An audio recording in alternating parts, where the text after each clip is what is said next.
Are we up and running, Orla? We are up and running. About to be. People just entering it out from Yeah, I'll just give 1 second now for the waiting room to empty out.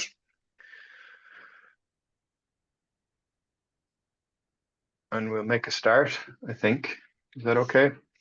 So, yeah, we'll jump in. And good evening, everybody. My name is Emmet Major, and I'm one of the panelists here this evening. Well, not really the main event. Lucy Wolfe is the main event, who you see on the screen here. And I and a colleague of mine, Orla Walsh, are going to be helping out a bit. Orla's kind of spinning the plates of this technically in the background, and she's going to help with the Q&A at the end. And I feel my job is to kind of just tee things up a little bit and explain maybe a bit of the background as to why we're all here. So that's the plan, really. Tonight's short presentation from me, a longer presentation from Lucy, and then questions and answers from the parents attending.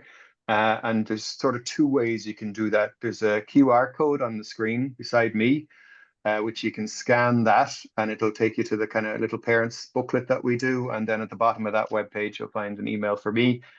Or there's a Q&A you'll find as part of the webinar, and you can type your question into that. It'll be put to Orla anonymously, so nobody else will see it in this forum. It'll go directly to her, and she'll be the only one that can see it. And she may well reply to it, or she may put it as a question to Lucy at the end. So there's kind of a few options around submitting questions. Okay, so just to explain, both Orla and I work for an agency called the Western Region Drug and Alcohol Task Force, and this webinar this evening is part of a series of events that we've done over the course of the week, and it's kind of drawing to an end, really. There's one last kind of big thing happening tomorrow, but it's been a very, very busy week, and we're delighted you can all help by attending this event tonight. The importance of sleep for our teenagers, it says there at the top.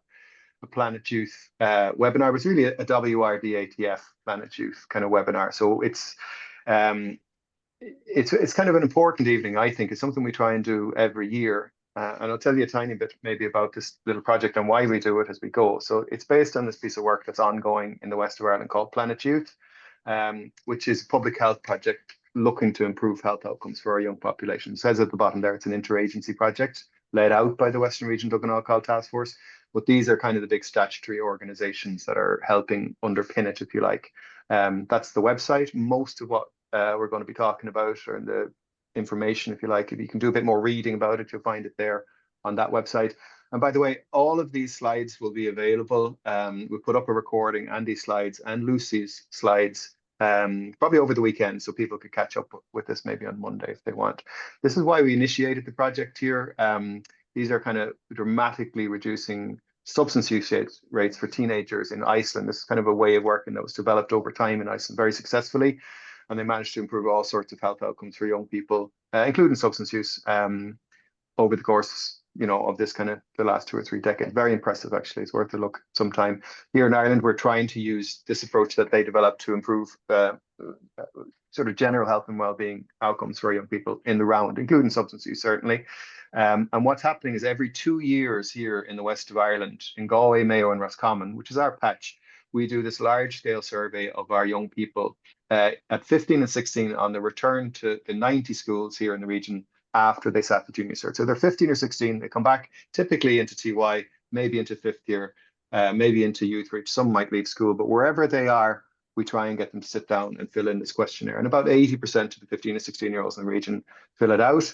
There's around just a little over 5,200 or so filled it out at the time of the last survey, which was November of 2024.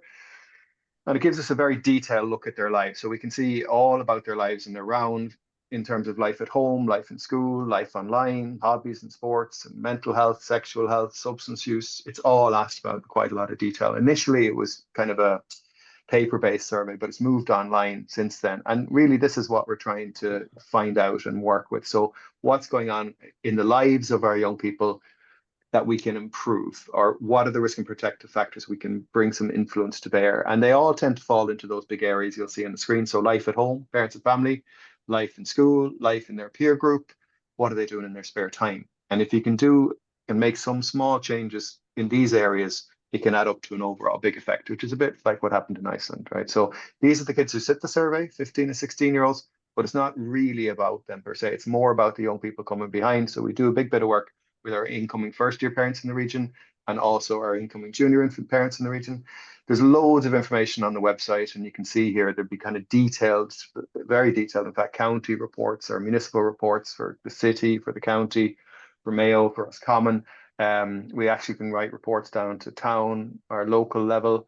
And then there's a lot of information that we give for use in our schools, individual school reports, teaching websites. You'll see one here talking, returns kind of data for use in the classroom. We have a very useful school transition website there that's used in the region. Well, actually nationally, I suppose. And this is all around helping kids with the move from sixth class into first year. And in fact, we developed kind of a very nice module or 3-lesson teaching module around the topic of sleep, which went up online last year. And that gets an awful lot of use here in the region, but nationally. And that's kind of a simple lesson for use in junior cycle about how young people could maybe think about improving their sleep.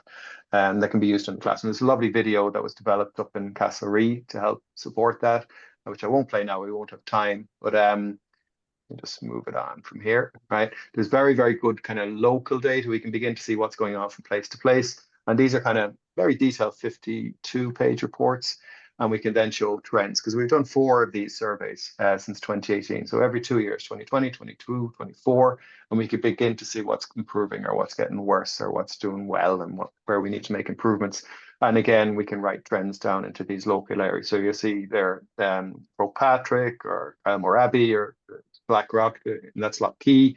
So again, just kind of local information. Now, over time, I won't go into everything that it says, but you can see there that's a kind of a worrying trend we have of increasing social media use over the course of each of the 4 surveys. And you can see this split between the girls and the boys. The boys will make up the screen use with a lot of gaming, but you can see that the girls are more inclined to be using lots of social media, right? And that has its impact in all sorts of ways, which we won't really go into.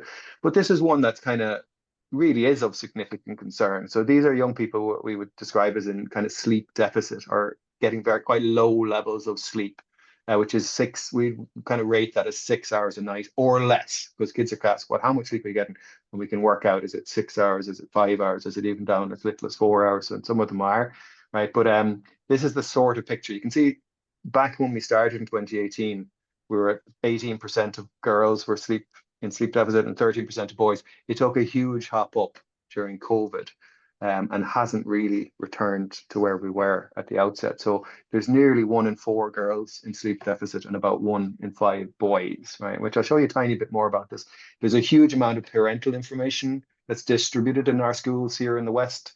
We do a guideline booklet for incoming junior infant parents, and for one for the incoming first year parents. And there's around 6,500, 7,000 of those go out across the region here every September, October, and into November. We're actually working on the junior infant one just at the moment. And the office very much looks like that kind of chaos for a few months at the start of the school year. So I won't go into the junior infant booklet, but there is one that goes out and that's currently worked on. And then we have this one, which is actually, if you want to click on the QR code or kind of scan the QR code beside me, that will give a link to this little booklet if you want to download it as a PDF.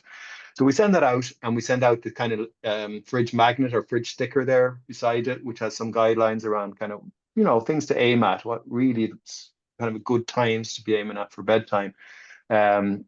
If you want to try and get a good night of sleep, you need to be kind of aiming for that kind of stuff. Talks a tiny bit about the project, the importance of good communication. We are extremely good here in Ireland at all of the parenting metrics. So we ask about life at home and parental supervision, caring and warmth.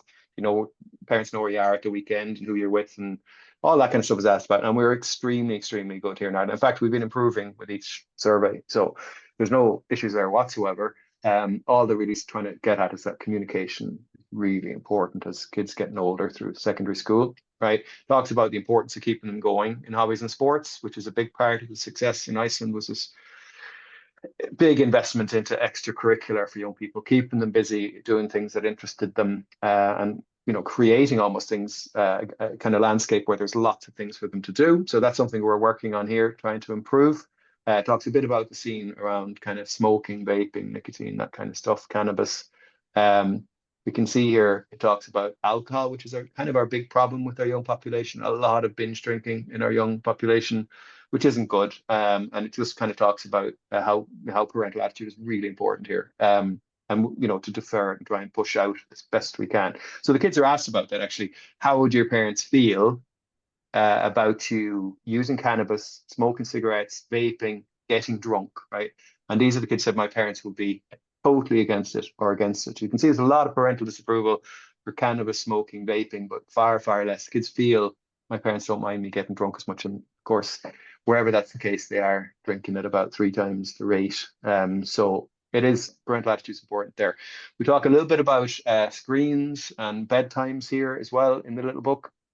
And this is a concern. You can see 80% of these 15, 16-year-olds have a phone in their room at night, which isn't helping. So as part of our first year program, we try and alert parents to this and, kind of encourage this idea of trying to keep the phones out of the bedrooms. Or in fact, really, having that as a rule where it never makes its way into the bedroom would be the ideal. But that can be hard, but we're trying to get that number down from 80 to a bit lower, right? So it talks here about the importance of sleep in the booklet, and I'm going to show you that very quickly. So this is how much sleep broadly. Okay, I remember now the girls are doing a little bit worse than the boys, but this is everybody, right? So 45% of our young people are getting the right amount of sleep, which is 8 or 9 hours, really. 8, 9. Sometimes even people say maybe as much as 10, but that's not happening at all. But 45% are getting 8 or 9 hours. 7, you can see there at 7 hours is about 30%, 32%. And then down here at the bottom, we got 23% who are really struggling in every area of their lives because of this lack of sleep. And there is a slight difference, variation there. It's about 26% of the girls down here on the right and about 18%, 19% of the boys. So there's a bit of a difference there. But those 23% as a whole are not doing too good. And just to show you, these are some of the relationships. You can see there the relationship between sleep and good physical health. So these are kids who would report good or very good physical health in this detailed survey. And you can see the difference there at 8 hours, at 7 hours, at 6 hours, and at less than 6 hours. It's just a direct linear relationship between sleep and physical health. It's there for mental health, as you can see. And then there's a scale that we have, which is around what's called school engagement, readiness for school. It's not really very much about academics whatsoever. It's more about readiness for school, enjoying school, that kind of stuff. And again, a very similar picture there. Just to break that out a bit, there's a few items here. And we'd look like this, of course, going into the office or going to work every day. If we're not sleeping, we're going to be the same. But you can see these are just a few kind of questions that are extracted out of the survey. I get along with teachers. And you can see again, that's, if you're not sleeping, you're going to be crankier. I try my best in school. How can you if you're not sleeping? Of course, right? So again, you can see there's a relationship there. And I feel good at school. These are kids who say, would agree or strongly agree with that statement. Okay, so again, you can see the big difference there. And just one other thing in terms of the mental health, these are how I kind of validated clinical scales in a way. So one's called the Rosenberg scale, and it's 10 questions are asked, and it kind of makes a scale for self-esteem. And these are kids who have low self-esteem. So you can see 28% of kids who have 8 hours sleep would report a low score on this Rosenberg self-esteem scale. And it goes then, that increases to 41%, 56. So again, the linear relationship is going the other way, but this is low self-esteem. So the less sleep you get, the poorer you're likely to have for your self-esteem. The WHO-5 is the middle one. That's called the World Health Organization Wellbeing Index, right? And it's 5 questions.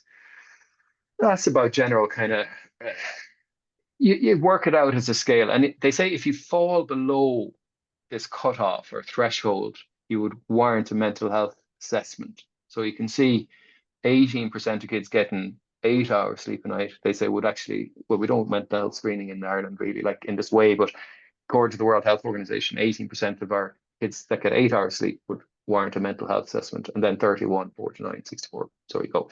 And the last one there on the right, it looks lower, right? But there's a detailed question area within this kind of thing that they fill in, and it's 21 questions, and 7 give you anxiety, 7 give you stress, 7 give you depression, and you can score, okay, you're doing okay. It's a normal score, and most kids will have a normal score. Some will have a mild, a moderate, severe, or a very severe. And these are kind of severe or very severe scores on this scale, this DSS for anxiety. And it's not, of course, it's not good to have severe anxiety scores. So again, we can see kind of a strong relationship there when it comes to sleep. So that's it. I'm going to shut up at that, right? feel free to scan the QR code, send in an email. Any questions that are put will be put to Lucy at the end if we have time and she hasn't covered it in detail as part of her presentation. But if you want to send in an email to that info@planetyouth.ie, or you can send us a question in the Q&A, or equally you can scan the QR code and you'll find the email address that way as well. So by all means, feel free to send a question in if you have something of particular concern, and we'll put it to Lucy anonymously. So I'm going to hand it over to Lucy very shortly. Lucy's going to deliver her presentation. Her style, if you like, is just she's going to deliver the presentation, and you're not going to see her slides. But we will send them out as part of this kind of, if you register for the webinar, we'll make sure that you get access to a copy of them probably on Monday. So you'll get an email about that. And that's it. Enough for me. I'm going to stop sharing now. I'm going to hand you over to Lucy, and off we go. Thanks. Thank you, Emmet. Thank you very much indeed. And thank you for having me again this year. Just by way of introduction, my name is Lucy Wolfe. I am a responsive sleep practitioner. I'm a relationship mentor, and I'm the author of The Baby Sleep Solution and all about the baby sleep solution as well. I'm a postgraduate researcher. I have a PhD research underway currently, and I am mum of 4 children myself. And I suppose they're getting old, probably similar to your own children. My oldest is 23. My next child is 21. My next child is 18, and my youngest is 15. So the reason I tell you that is that I want you to know that I have both lived this and lived teenage sleep. And I understand that it can be difficult. And I guess my purpose and hope tonight is to first start with just an explanation of what is going on with our adolescents and their sleep biologically and psychosocially. And by understanding that first, how we may put measures, practices, routines, and rituals into practice so that we can support them to get enough sleep and I suppose ultimately thrive, which of course is what we all want for our children, and in trying to inspire that in themselves. And I suppose, look, if you are parents of young of teenagers, adolescents currently, you're probably beginning to understand that like the crucial process in the teenage years really is about your young person really starting to become their own person. And, you know, it's really about them becoming, you know, independent, taking responsibility for themselves, their actions, and, you know, really about finding emotional safety to be true to themselves and to express themselves in a real and authentic way. And then on our part as parents, our task, you know, has been and continues to be to provide this psychologically safe, warm, responsive, attentive family culture, you know, with unconditional responses, boundaries, which we'll talk about, understanding while we host this process. And I suppose, look, this process is not without its challenges. And I guess the challenges are primarily concerned with our children growing up, becoming more independent, separating out from us as parents, and, you know, that transition from we being their biggest influence to now their peers potentially being their bigger influence, and them finding their own particular way of open, real expression to their aspects of their selves, socially, emotionally, intellectually, creatively, and so on. And I suppose as all this is co-occurring, the challenge is also about helping them and supporting them and guiding them to get enough sleep and to understand the importance of sleep, and so that they can individually be inspired to be optimally rested, and then allows them to navigate the typical challenges of adolescence, ideally with greater ease. And I suppose sleep changes as we head into into the teenage years, and, you know, sleep anyway is a process of development which continues through the lifespan. But let's say the young person's sleep at this moment in time is undergoing a huge, almost transformative reconstruction. The brain is reorganizing, psychological maturation is occurring, and this extends well into their 20s. But much of this transformative construction occurs during sleep. And sleep enables the emotions to be processed, information to be learned, memories to be encoded, muscles to repair and to grow, alongside many other systems that the body is completing these essential tasks all through the medium of sleep. And so the magnitude of these changes mean that adolescents, they have a deep and urgent need for sleep, and helping them to understand the significance and the implications of increased sleep and with your support and guidance can really help to promote, I guess, what I might describe as being a sleep positive culture within your household. So firstly, what's going on? Like, sleep is challenging for some parents from infancy into early childhood, and for others, new issues evolve in this time span, at this time of change, as we go into these teenage years. Sleep-wake behavior changes in this age cohort really are just the product of changing sleep mechanisms and evolving psychosocial factors. The hallmark change is that bedtime is hormonally getting later. And this often is occurring, with the parent set bedtimes almost giving way to this more independent, self-directed activities in general and bedtime itself. And sleep ends up being in competition with social aspects and demands, study, training, part-time work commitments, wanting to be on social media or electronic gadgets, gaming. And I suppose all these things weighed up together, they contribute to this late onset of sleep that then stimulate difficulties with maintaining sleep, and then of course getting up in the morning. And it can be a big source of strain and stress for everybody involved. Like, sleep is multifactorial. It's physiological, it's psychological, it's environmental, it's behavioral, it's social, it's cultural. And biologically, there's two processes that regulate sleep. I won't go into great detail here, but the reason I mention them is because it helps to understand some of the suggestions that are then put in play when we are trying to improve sleep. So the homeostatic sleep drive, this is the mechanism that helps to build up sleep pressure. So sleep pressure starts from the moment we wake up, it builds, and it is relieved by sleep.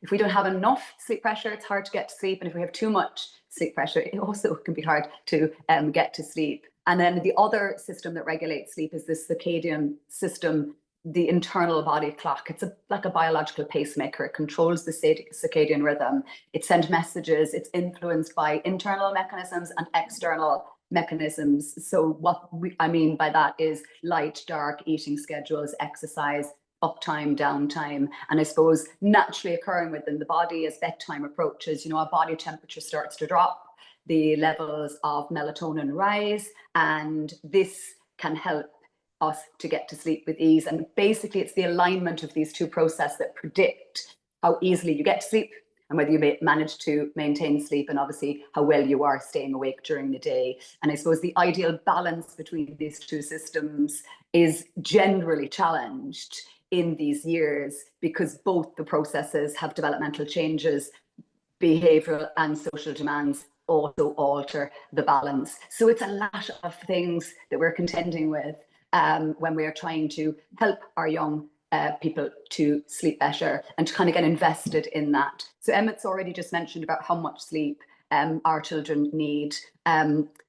Somewhere between 8 to 10 hours. I suppose I generally say 8.5 is kind of adequate. 9, 10 is probably optimal. But also I would always frame that by saying that every individual person will have a unique sleep need. And I guess our key is to really support the sleep profile so that it can be the best that it can be, and then they can function optimally rather.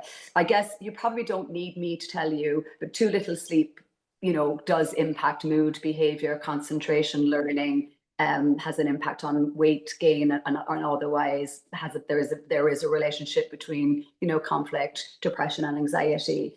And I suppose when we are helping our young people buy in and invest in their own sleep profiles, I probably always go on the positive aspect, so the right amount of sleep, what is that going to lead to? And positive outlook, sharper focus, good energy, longer capacity at concentrating, more motivation, weight stabilization, stronger immune response. And I suppose if we can sort of start to maybe help our children understand that sleep is a big driving force to how they think and feel and how they experience their world, and focusing on the positive aspects as opposed to the negative aspects. And also I think it's helpful with our young people that maybe we identify key areas of interest to them to help motivate them. So academia, sports, image, and link that to the importance of sleep, because this isn't your solo journey. This is a collaboration. It's a co-creation now between you and your young person. So I think that our children in general are really interested in, living good, healthy and lives. And I suppose one of our jobs is to keep providing that context so that we can help this to occur. So we have these biological factors. We've got their emerging chronotype, which just is the description of, the type of sleeper we are ultimately going to be. You probably are familiar with terms like night owls and larks, people who are inclined to want to stay up late and sleep late and get up early. Teenagers in general would have a night owl preference, just with the way they are hormonally programmed at this moment in time. But everything that's going on for them, their environment, their activity, their food, their drink choices, and the example that we are showing them all influence their sleep tendency. And of course, their peers have a massive influence on all of their aspects of themselves. Fear of missing out, fear of not feeling like they belong, all has this big impact on how they are experiencing not just their sleep, but their world in general. So I suppose what we will do is start actually not necessarily with bedtime, but actually start with the wake time. So that sleep circadian system that I mentioned briefly is a powerful influence on their sleep. And I suppose regularity and the sleep circadian system, they go very well together. So sleep loves regularity, it loves regular wake times, and it loves corresponding regular bedtimes. Now, bedtime for a teenager can be hard to find, but a wake time is generally motivated and driven by the time they have to get up in the morning time in order to be able to get ready, get out the door and go to school. And I suppose it's the wake time really that I would put a lot of emphasis on. And I would put emphasis on it in a few different ways. Firstly, it is the starting point. So having a regular wake time, exposing themselves to bright natural light and movement first thing, and having the same wake time nearly every day. And of course, there is sometimes a preference to try and sleep in later on a weekend. And whilst I wouldn't rule that out entirely, we can have variation of maybe not more than 1 to 2 hours. But if your young person is struggling significantly with getting to sleep at bedtime, then maintaining a regular sleep schedule for 3 to 4 weeks first can be a really good point, so that we stop contributing to what we often describe as being like a social jet lag, where we're having a different wake time on the weekend, and then come Sunday night when we're supposed to go to bed at an earlier time, that's harder and harder to find. So put a lot of emphasis on the wake time, and not just the wake time, how we get up, allowing enough time in the morning time so we can start the day with relative ease. And again, I know, look, I've been a busy parent. I am a busy parent, but we're trying to have like calm waking, getting ready, getting out the door time, because how we start the day sort of contributes to how our everything interacts within our nervous system, and how that then plays out towards the end of the day. So basically, bedtime is started with your wake time. And I suppose helping your young person begin to understand that this body clock alignment is a primary influence on their sleeping pattern, and that regularity is a big part of that. And then we begin to use those external forces, exposure to bright light, natural light, movement, broad spectrum light. And of course, then we can navigate the topic of bedtime. And I suppose this is where, again, we're looking for that collaboration and communication and co-creation, where we can begin to maybe agree and commit to maybe a suitable bedtime. I think generally with bedtimes, what we need to do is reverse engineering, which is basically what time do we need to be awake at every day in the most part. So for school or college, and work our way back to how do we begin to get possibly the least amount of sleep, which is 8 hours. So we're looking for 8 to 10, but again, even if we aim for 8 or 9, so doing the backward math on that. And then I suppose just a couple of things to mention around the wake up time. For those of us whose children struggle to wake up in the morning, sometimes a morning light alarm clock is a good way to help naturally wake them up. And then, of course, committing to outside exercise, fresh air, regular movement breaks throughout the course of the day, natural light, green space exposure, because they're all known to promote sleep and have a big influence on how we experience our sleep in general. And then we can begin to look at the environment. So basically, the bedroom that your child is sleeping in ideally is cool, comfortable, dark, and without distraction. So the first thing I would propose is that the bedroom itself is ideally the coolest room in the house come bedtime. Because you remember I mentioned earlier that that alignment process and the body temperature starts to drop in advance of sleep. And so that can be further supported by the bedroom temperature itself being on the lower side. So again, once you go into the bedroom temperature is lower, helps further to promote the body temperature dropping, which helps initiate that production of the sleep hormone and the chemicals and cocktails all involved with helping sleep come with greater ease. And I suppose blackout blinds, curtains, avoiding hall lights, bathroom lights, and if you're using a night light, not in the eye line, like light and sleep, they don't go great together. We're looking for dark and dim to send the right message to the brain. Again, if there's brightness for whatever reason, an eye mask can be a helpful aid. We try to avoid loud and sudden noises, distractions. White noise can be a suitable barrier if you've got a busy household to begin to protect the sleeper. And then, of course, the bedroom itself, ideally uncluttered, cleaned regularly and vacuumed regularly. And look, if you came here, the children's bedrooms are not always like that. So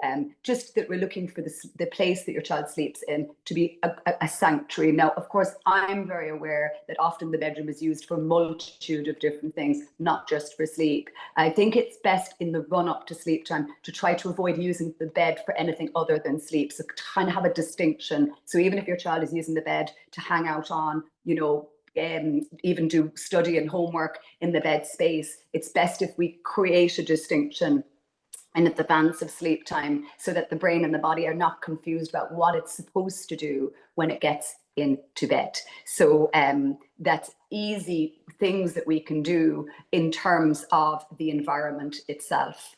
And then, of course, we can look at the relationship that we have with food and drink. So these are these external influences that are having an impact. So we're supporting them to eat and drink at the same times every day, back to that regularity, because of course we are regulating the internal body clock. This will help promote the external cues and the signals that help to support better sleep. So always try to encourage breakfast, regulates the blood sugar levels, helps to kickstart the metabolism. And of course, I'd be super mindful of caffeinated products, alcohol, high sugar, hidden sugar, refined carbohydrates, nicotine, because they all act as a stimulant that impact our sleep onset, our sleep maintenance, and of course our sleep totals as well. Caffeine, for example, which you will find not just in tea or coffee, but in those energy drinks as well, takes 3 to 7 hours to eliminate from the system. And again, the brain needs to clean the toxins for the caffeine to be eliminated. And of course, it can have a difficulty with us getting to sleep and staying asleep. So best avoid it completely, but of course, specifically in the afternoon from maybe 2:30 p.m. onwards, as best as possible. Similarly, although we will love eating meals, regular times, avoiding heavy meals 2 to 3 hours before bedtime, digestion and sleep. Well, digestion creates heat, and heat and sleep don't go great together. So avoiding heavy meals 2 to 3 hours before bedtime, but of course not going to bed hungry. Consider, sleep promoting light supper. There's a cluster of different foods that can actually have sleep promoting qualities, such as the banana, wholemeal, oatmeal, dairy, honey, sun nut seeds, all have sleep promoting qualities, which just means they send the right message to the brain. And again, they can help deliver the onset of sleep with greater ease. So, of course, the big issue for sleep and our young people in general is probably the boundary of the relationship between electronic media and screens. And it is a real tough area for us. But firstly, we know in general that screen time, overuse of electronic media has a delaying impact. It stimulates the waking part of the brain and can make it hard to both get to sleep and stay asleep, and may also impact the quality of your child's sleep as well. So I suppose as a first line of defense, when possible, we try and avoid electronics, videos or screens in the bedroom, or at the very least have an agreed to be turned off by a certain time. In general, we would try to avoid screen and electronic media use an hour or more before bedtime. And I suppose this is a challenge where we maybe try and set a loving boundary around this.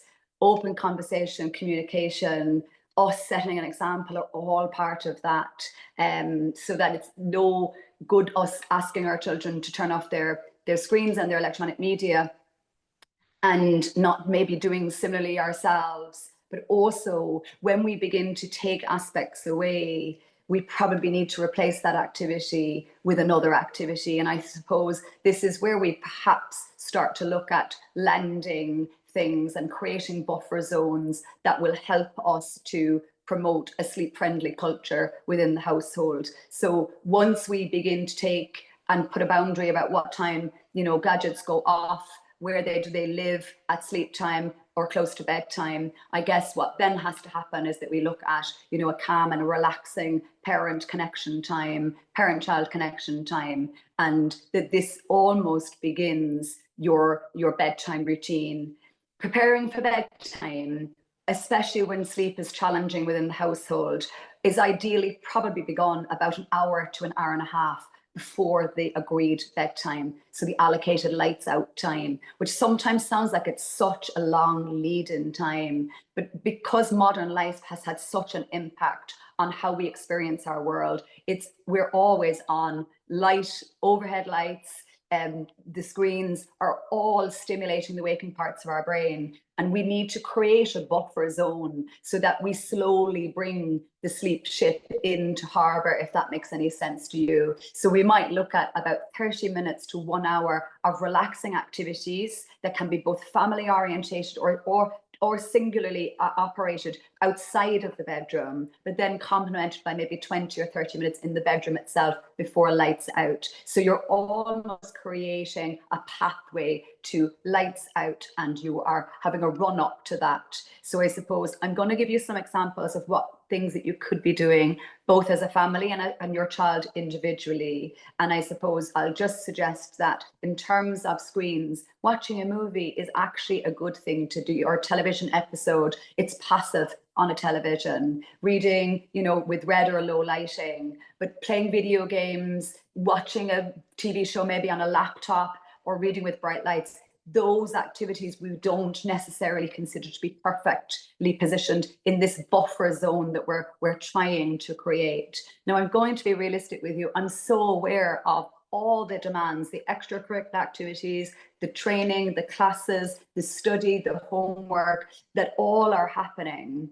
But of course, as many nights as possible, we would try and put these measures in play to begin to instigate this positivity around sleep, and for it to begin to get easier and easier for our children to get to sleep. So let's say, for example, in low lighting, this 30 minutes or hour before the bedtime is predicted for can be done on their own or with a parent. And I think at the beginning, if you're trying to get them to turn off their gadgets, with a parent is a really good thing to do. Listen to music, watch a TV show, do a word search, do some crossword, do some drawing, coloring, puzzles, jigsaws.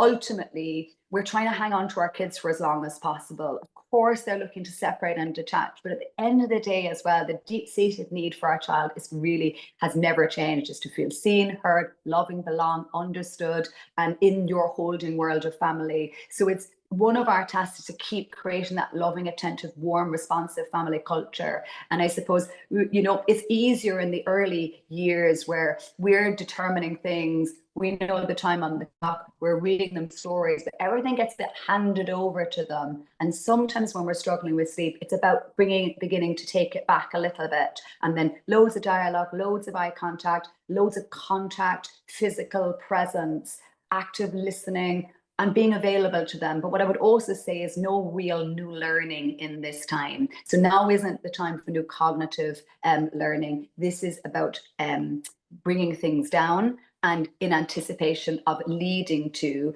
maybe their own little bedtime routine in their bedroom. And I suppose a bedtime routine is not dissimilar to what it would have been in those early years, where they go to the bedroom and it's about 20 minutes before lights out time. And like the brain and the body love rituals. Strong sleep are predictors of strong sleep, or strong predictors of great sleep have a few components. Regularity and good timing is one of them, and routines, rituals, and emotional availability is another. So if we take that understanding and knowledge and we try and piece it together in a workable family fit solution, that's where we begin. So that could be, taking off their makeup or having a bath or a shower, having some sort of a ritual, with or without you. Like, again, it all really depends on your child, the relationship, their need of you and your openness to whatever. But a couple of different activities, reading, again, same sort of things, reading, chatting, relaxation, breathing exercises, visualization,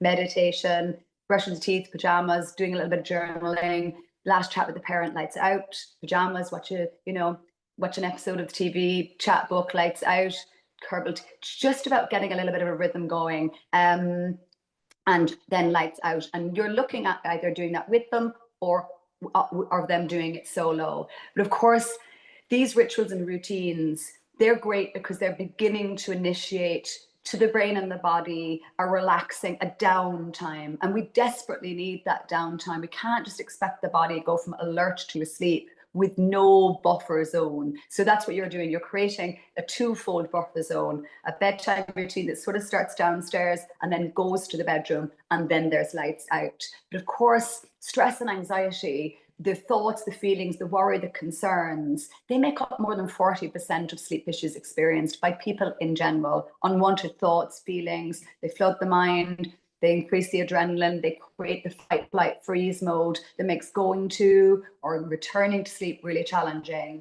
And of course, the more the individual tries not to worry or think about certain things, the harder we try to go to sleep, the more elusive sleep becomes. And it sort of creates this cycle of tension psychologically between the person and their sleep. So again, this is not an unusual phenomenon, and it is heightened, of course, in these teenage years for all of the reasons and more that I haven't mentioned of the things that they're experiencing. So again, firstly, to try and address that cycle of tension, it's generally necessary to try to establish the root cause of the issue, to see the meaning and sometimes the metaphor of what is showing up for them. Sometimes it is helpful to seek professional guidance to help your young person and you to better understand what is causing the anxiety in the first place, because uncovering the true source of what lies hidden increases understanding and will help them further on their journey to this realness and this authentic self that they are on. And I suppose we're trying to help them to navigate this. I mentioned journaling as part of some of those little bedtime activities. Journaling has shown to be a really helpful way to reflect and work through what's arising for any individual.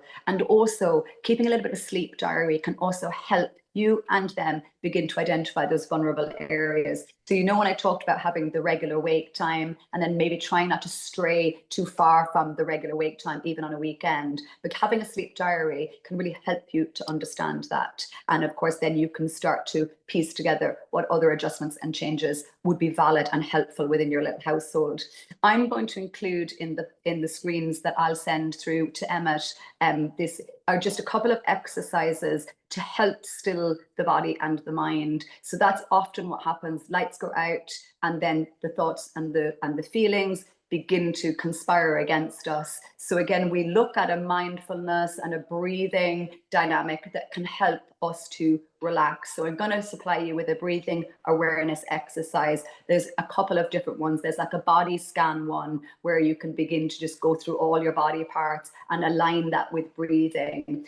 There are some really straightforward ones where you literally just do breathing, like as in breathe in through the nose for 7, hold it for 7, breathe out through the mouth. And again, what we're doing now is we're relaxing, we're regulating the nervous system, and of course we're focusing on something other than those thoughts, feelings, that can begin to fight with your ability or their ability to get to sleep. So there's 2 of them there that I'm going to supply, a breathing exercise and a body scan exercise as well. And I suppose another couple of points to mention, that once in bed, focusing on the breathing or the body scan exercise, says maybe listening to music and being mindful of whatever happens when we fall asleep. The brain often looks for it to be a consistent element, and otherwise the brain sometimes doesn't feel safe. So although I would say, look, you could listen to music, it's not always the best suggestion because the brain might keep signaling to look for it. So ideally we turn everything off and then we go to sleep. But as you're navigating this and as you're trying to figure out ways of helping everybody get better rested and more relaxed and in tune with their brain and their body, sometimes these aspects can be a really good transitional way of helping everybody get what we're hoping for here. Obviously helping them if they wake up, trying to avoid to get up and doing something. There has always been a little bit of a school of thought that if you can't get back to sleep within X amount of time, get up, go and do something. I'm not really inclined to make that recommendation on the provision that I would understand that the body resting is better than a body moving, and that by getting up and going off and doing something, although there can be merit in that, sometimes that you train the brain and the body to do that. And again, if you need to go to the loo, trying to do so with lights low and being as less interruptive as possible, and mostly not worrying about not going back to sleep, which can be a really hard thing to do. But rest if you can't sleep. Maybe go back and read something, go back to listening to something, go back to those exercises, the breathing exercises, and those mindfulness techniques, and not focusing on the amounts of sleep, what time you need to be up at, and what you're not getting, and just allowing your body and your brain to be relaxed and not in this fight or flight mode response. There are obviously some natural suggestions that help to support sleep, rest, and relaxation. Swapping out, any of the caffeinated products for herbal teas, magnesium spray from the health food shop, Epsom salt bath, essential oils, like anything natural, chamomile, lavender, camphor, vetiver, chamomile, in a diffuser, in a candle, a body lotion. We're looking for natural as opposed to any synthetic materials. Just really trying to go on the more natural side of products and anything else that you're considering to use. And then I suppose it comes back to our task, isn't it? How can we assist this process? I think our big thing is to model the behavior too, that if we want our young children to prioritize sleep, that we are seen to be doing similarly. And of course, we are also seen to be practicing similar, guidance levels, like phones in bedrooms or screens off by a certain time. And I suppose, look, we are there in our unconditional loving place. Our job is to have that open communication that help our young people to come to their own decisions with our support, that we're actively listening with our mind, our body, our heart, and our soul without interruption, and being present and open to their opinions, value and respect their opinions. So that if we go back to that whole idea of the main and at this massive time of transformation and construction, if you like, that's what they are seeking from us. So we believe in them, show them, help them, find ways of us getting to know them now in this transformative state, and really supporting them in that, being present at key times, morning time, meal times, bedtimes. And these aspects are critical to the developing a really strong sense of self in our children. And I suppose we're looking to always create those natural opportunities for engagement and support. I'm well aware that initiating change is hard in any household.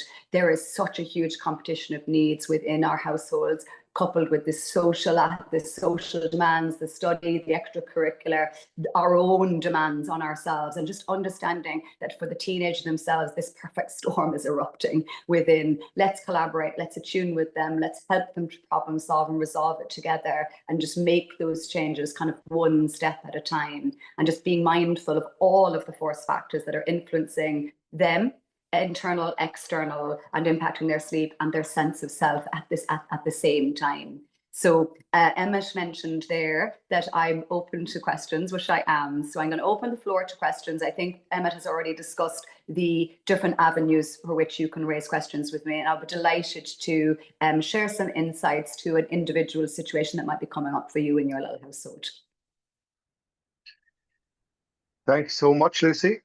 Huge amount of information you rattled through there. And I'll just say again, if people want to submit questions, I absolutely have some already, but if anybody wants to send in a few more, you can do so in the chat, and Orla will put those to Lucy in a minute, or you can scan the QR code and you'll find an email from me and you can put them in that way, and I'll monitor it over here as well.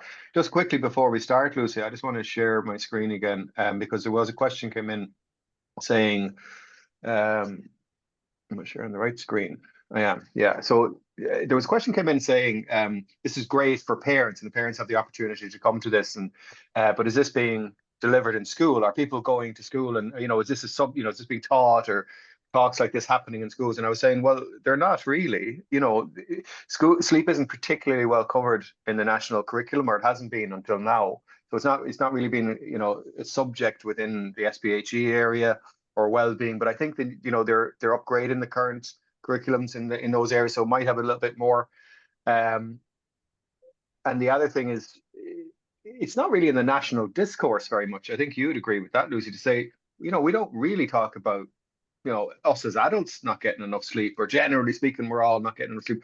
I look at a lot of the mental health kind of, you know, information, and there's very little there about sleep, and, you know, encouraging people to try and get the right amount of sleep. I don't see a lot of focus on it. So one of the things that we did do, as part of the project, and this is the Planet Youth website that we have here for the West of Ireland, and there's all sorts of kind of resources and different things and videos and bits and pieces. So I'd encourage people to have a look at that, the west.planetyouth.ie. But one thing we did put up last year was this small teaching module called The Importance of Sleep, that schools could use in junior cycle wellbeing or junior cycle SPAT, or the spare wellbeing hours that they have.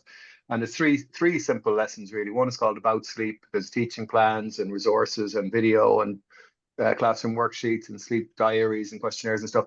So lesson 2 then, maybe a week later, goes into a bit more detail about your own relationship with sleep.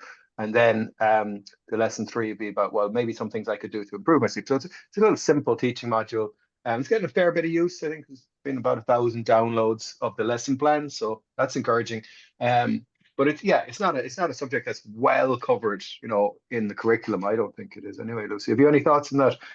No, it isn't, and I suppose it's definitely something that we'd love to see. Like, obviously, you and I have started with the module that you've just outlined there, but, you know, I guess we probably need more cooperation and collaboration with the school settings system themselves, whether that is, you know, it's all difficult, isn't it, practice and policy. But I think that firstly, if us as parents, you know, we're main stakeholders here, and I suppose if we can begin and then include our children, and then we can stimulate different ways of teaching them and helping them understand. The most significant thing I find is that our kids want to live great lives. Like, of course that they do, and they're so open to, you know, wellness and healthy aspects, much more so than I would have experienced, let's say, in my own teenage years. So I think we have a lovely opportunity, but yes, like that, there's limited resources available, unfortunately. And that's one of our tasks, isn't it? To help to education, information, be more accessible.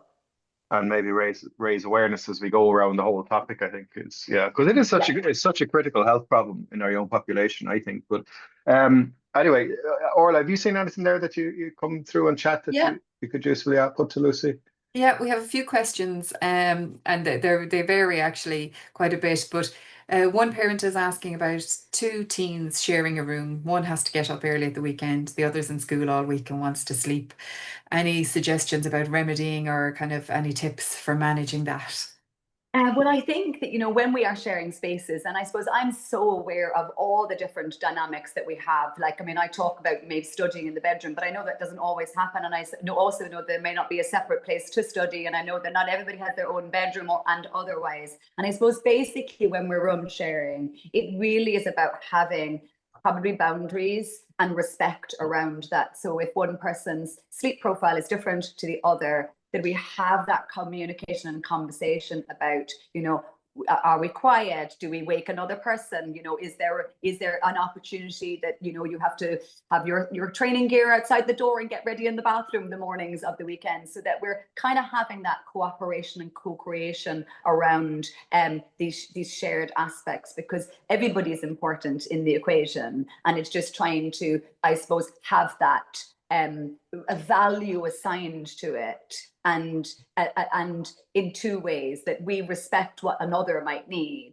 but we also have respect for you know, the fact that it's a shared space and that we've got to be quieter perhaps. So I think it's just about having those conversations around it and doing the best that we can around it. Now, the only other thing I say is, like, obviously I have said about allowing our teenagers to maybe sleep in and making up the difference, maybe 1 to 2 hours maximum on a weekend. But I would only do that if going to sleep and staying asleep are not problematic. If they are, I recommend 3 to 4 weeks of the same wake time every day to really help underpin that circadian system before you go back to seeing if variability is manageable and doable for your person. Okay. Thanks very much, Lucy. Another question here. My daughter can't get to sleep since the transition into secondary school, and she's kind of almost having panic attacks about not sleeping. Yeah. So what advice would you give there? I suppose Yeah, it's and a you see, transitional this is so period. common. That's that whole piece that I mentioned about, you know, stress, anxiety, and this tension that occurs. And of course, us putting you know, emphasis on the importance of sleep or what happens when we don't sleep can be equally damaging, because of course the way that we, you know, if you can't get to sleep and you already know that you're going to not be able to concentrate tomorrow in school, and you've heard that sleep is you know, important for X, Y, and Z. So I suppose it's about having that real soft landing towards sleep time. Don't underestimate that long lead time before sleep time. And I suppose relieving your child of the pressure. Does that make any sense? So when I work with younger children, we always tell the younger child that the parents are working with me. And the reason for that is we want to take the pressure off the younger child to say, okay, I'm working with her and we're going to help you sleep better and feel better. And my point is, I would do similarly with an older child. Say, look, I've been reading a book, I've been listening to a webinar, I've got the answers, and here's what we're going to do. So you kind of take the pressure off your young person.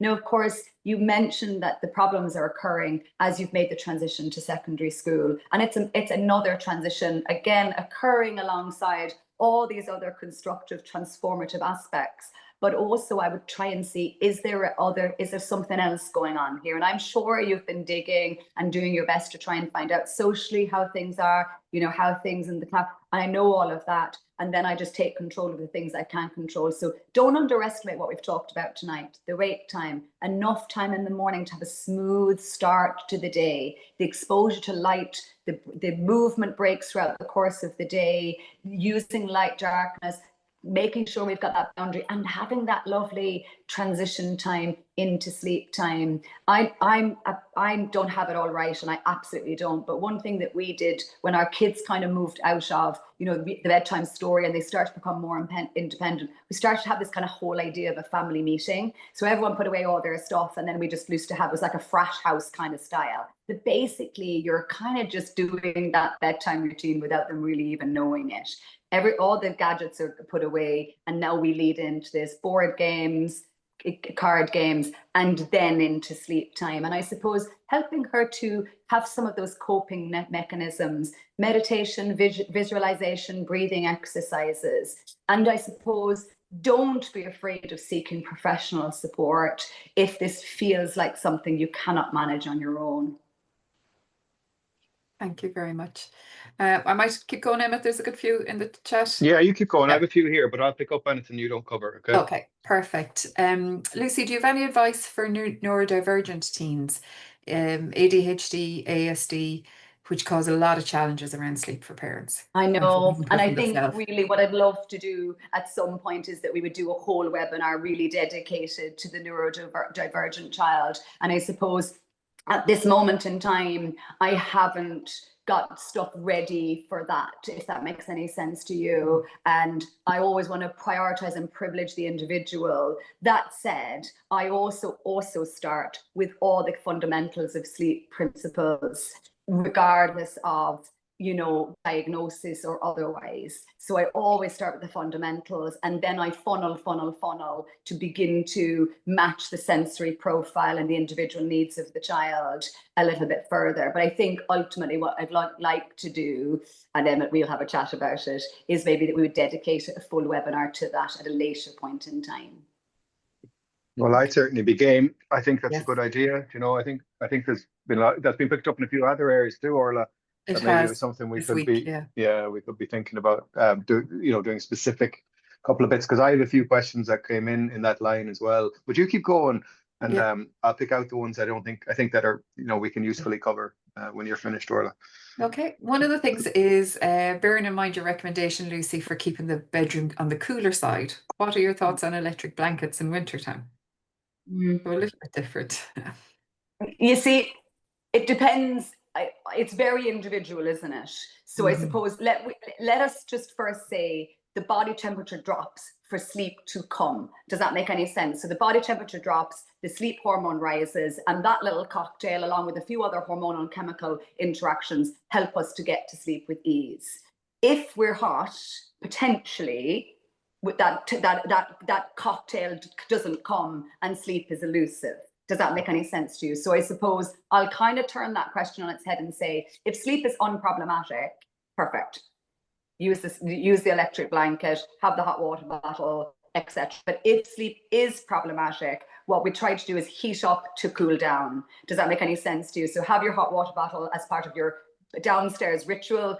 Leave the hot water bottle, go upstairs to the cooler room, and then begin to get to sleep. The other part, it's a little bit contradictory. So sleep likes the cool for the sleep to come, but the body likes comfort and snugness. Does that make any sense to you? So I suppose we're trying to counteract that balance. And of course, that balance starts to become very individual. So obviously, you know, the whole idea of having a bath, having a shower is all about bringing up the body temperature, so the body temperature can come down and co-occur with this cocktail of hormones that's happening. So I suppose it's just a little bit of exploration. Can you have the blanket and still get to sleep with ease? Is it serving you? Does that make sense to you? Or are you just finding it really hard to either get to sleep or stay asleep because you're too hot? And I suppose if it is, I start to strip it back. Yeah, absolutely. Okay, thank you very much. Question around napping. Daughter comes in from school exhausted and has a nap. So just your thoughts on that. Yeah, so again, there's a few schools of thought on that. And again, I would always kind of bring this back to the individual. I would suggest that in general, and if we look at sleep, you know, the history of sleep even and how it's evolved over time. Sleep was never in one phase. Sleep was in two phases and different shifts and things like that.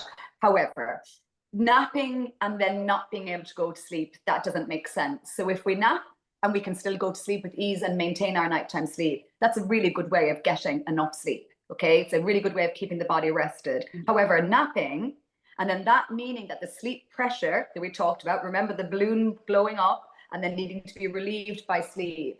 If the nap has relieved that pressure in such a way that we can't now get to sleep, then the nap needs to come out. And then sometimes what you need is an earlier bedtime instead of the nap, so that you're not counterbalancing and that the nap isn't there because I didn't get enough sleep last night. So can you hear it's a tricky balance? And of course, it's individual.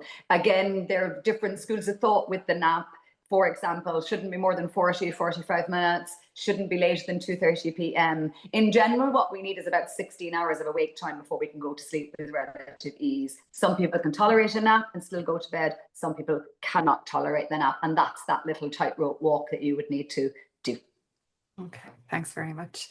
One here from a mum. Her daughter is sleeping in her bed for the last 3 to 4 weeks because she's saying she can't get to sleep on her own. She gets stressed and teary at the thoughts of sleeping on her own and is worried she won't sleep. So the mum is asking, should she be letting her sleep with her and wait out this phase, or should she try to get her into her own room? She's 12 years old. Yeah, and I suppose, look, it's like, firstly, the what's just happening right now is probably just symptomatic of something else, you know. So this need to be close to the parent, not wanting to be on her own. Look, it's not unusual this time of year that I start to hear a lot of this. We've just had Halloween, we had a time change, it's dark in the evening times. And again, that's just a very simple way of saying, okay, maybe that's part of it, but there could be something bigger here. I guess I'm firstly interested in trying to understand, why is she feeling this way? So all behavior is communication. Everything that she's doing, saying, thinking and feeling is relevant to her and indicates something. This is us now as master decoders trying to figure out what might it be for that particular, you know, our particular child. So I suppose beginning to understand that, and then it may well be the absolute correct thing momentarily to just allow that bed sharing dynamic to occur. Okay, the problem with that possibly is that it becomes habitual, and then the child only wants to sleep in the parent's bed. And that's only a problem if it's a problem in your house. Does that make any sense to you? So everyone's going to be sleeping in lots of different ways: solitary sleep, bed sharing, with a parent, not with a parent. We want to look at what does the family want as a unit. Does that make any sense to you? So the first step, if you were looking to maybe help divert her back into her own bedroom and sleeping solo, I might put the parent in with her. So I might begin a room reversal where, you know, she's had 4 weeks in the parents' bed. You maybe give it 6 weeks, start to uncover what's going on, all the things we've talked about tonight, and then might maybe start diverting things over to her own bedroom. With younger children, and again, don't forget, sleep is developmental, so it's completely maturing all of the time, but its components remain similar, if that makes any sense to you. So with younger children, often they start off in the parents' bed, they get transferred to their own bed, then they want to come into the parents' bed. So I start to look also about the behavioral aspects, you know, where does she fall asleep in the first place? And if she's falling asleep in your bed, that speaks to her wanting to come into your bed. So again, falling asleep in her own bed and centralizing sleep associations, expectations, and, you know, positive values and attitudes to the bedroom, all that comes into play. And then I normally use the parents present to support the child. But of course, I might start nudging them to their own bedroom if that's the setup that that particular family are hoping to reestablish. Okay, thanks, Lucy. And there's a number of comments saying they'd be really interested in an event specifically on sleep for children who are neurodivergent. So I think there's definitely interest there. Just want to hear, and I'll hand over to you, Emmet. Then there are some others, but dealing with noise. A child who can't sleep due to noise from a neighbour, a dog next door, and any tips for, it's nothing they can impact on, but the child just can't sleep because of that noise. What would you be your tips?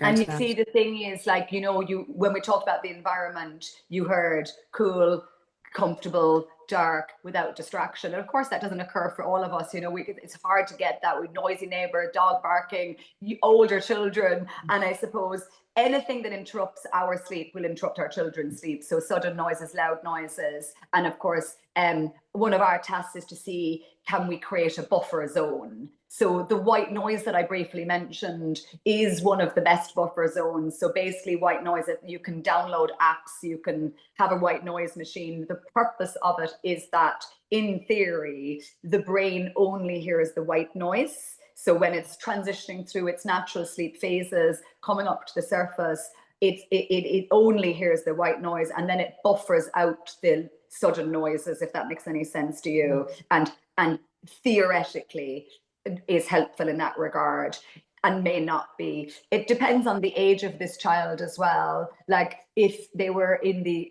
you know, in the adolescent age range, you could also look at earplugs.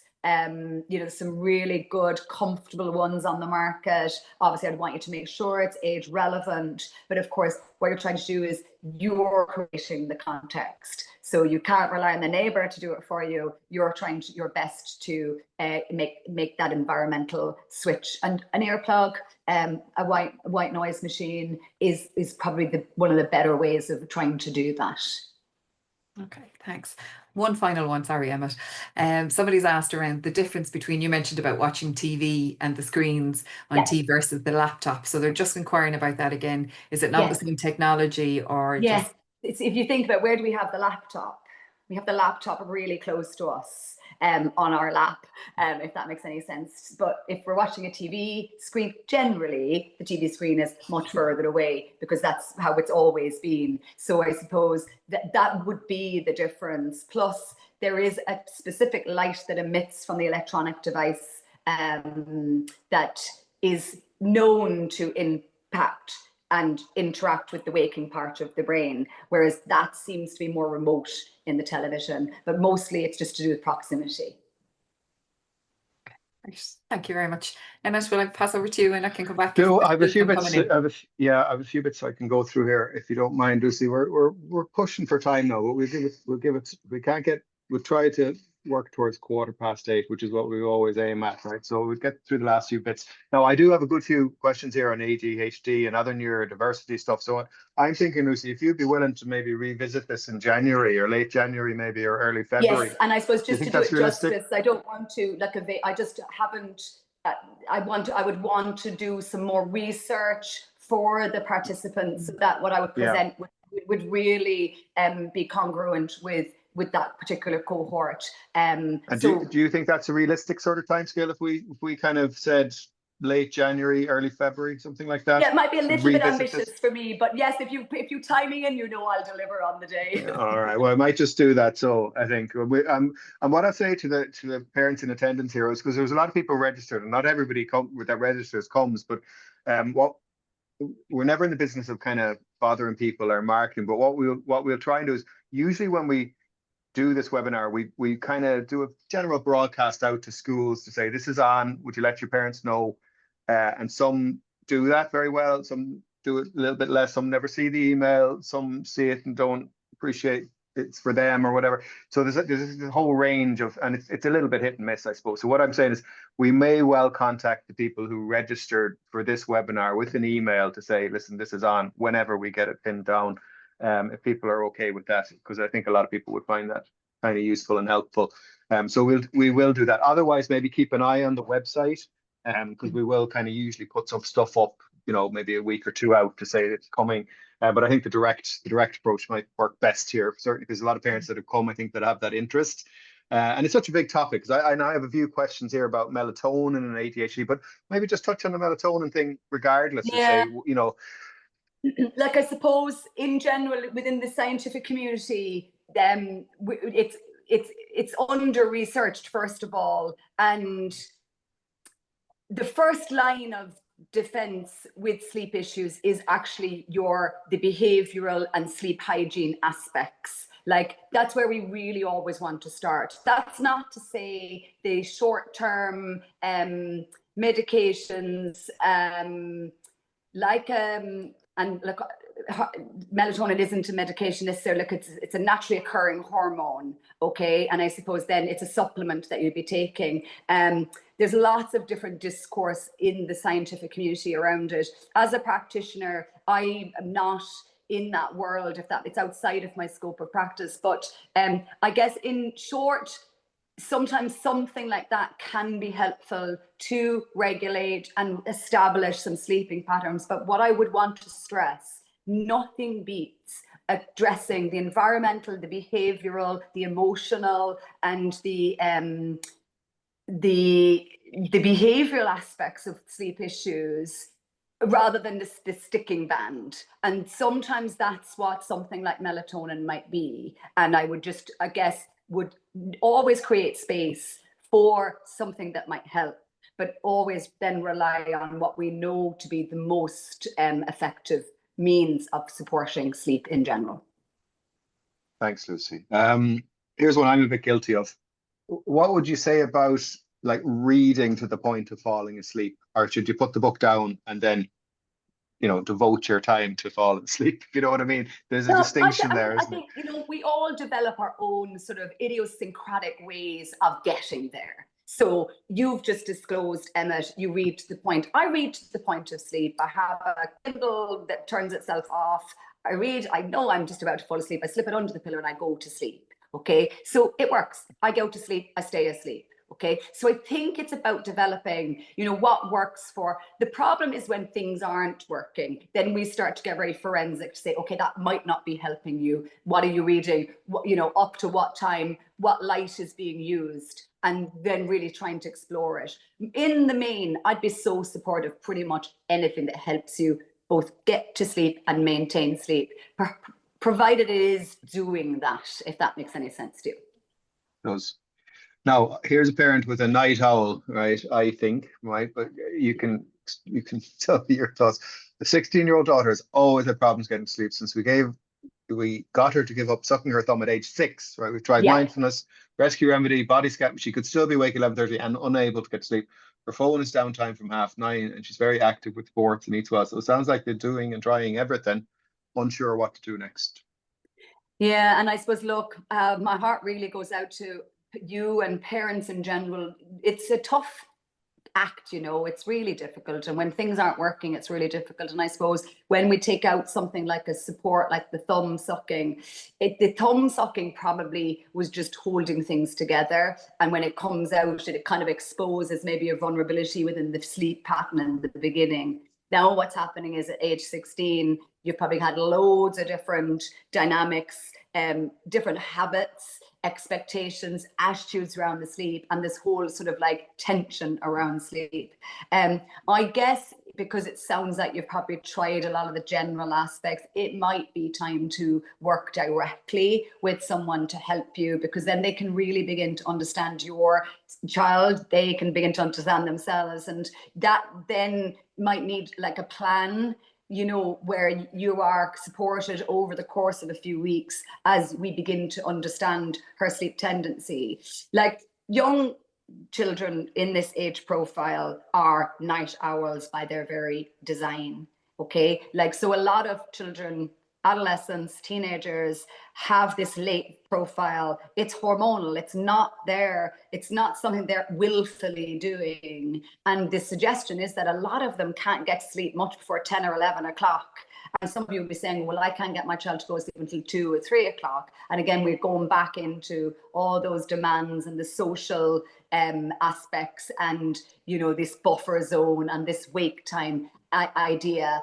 So I know I'm throwing lots of things at you, but remember that this is a collective effort. So even when we say, I've tried this, I've tried that, I've tried the other, sometimes with sleep work, we've got to try a concert of things simultaneously for actually the improvements to begin to come. So that's why I cluster all those things together. And I would normally try and cluster them and stimulate them almost simultaneously to see, can I begin to help her, firstly, begin to get sleep by a certain time, okay? And then begin to get sleep with greater and greater ease. And then potentially, depending on what's occurring here, see, can I weave the parents' presence out of the equation if that's relevant? Thank you, Lucy. I think we're kind of out of time. We run a little bit over. We always try and put things at about 15:15. But listen, that was all hugely helpful. I'll say to people, I'll put a recording of this up onto the website and copies of the slides that I went through and the slides that Lucy was going through as she was talking, because we've done that in years gone by, and people find it helpful to be able to just download a PDF and have a scan through. So that'll be helpful. I hope people got some of the questions answered this evening, and we will come back to you with this idea that there's a whole piece to be done here about neurodiverse sleep and neurodiversity in our young people, because there is, you know, it's clearly in demand, and it's important. So I think that'd be something we could very, very usefully do, and we will aim for something maybe around the end of January. I'm sorry, Lucy, we'll put you under a little pressure for that one. But you know me, I think it's a good idea. It's no problem. Okay. I'll do it. Yeah, I'd love to do it. I'd be privileged to do it. Thank you so much. Great. There's definitely a lot of interest in the chat about it, and people will be really appreciative of it. So, yeah. Thank you, Lucy. Okay. All right. So is that okay, everybody? We'll leave it there. I'm going to hang up, and you'll probably get an email just to say that this stuff is up online as a recording as well, maybe on Monday or something like that. So thanks very much for this evening. Bye. Thank you, everyone. Thank you, Lucy. Bye. Thank you. Good night. Bye.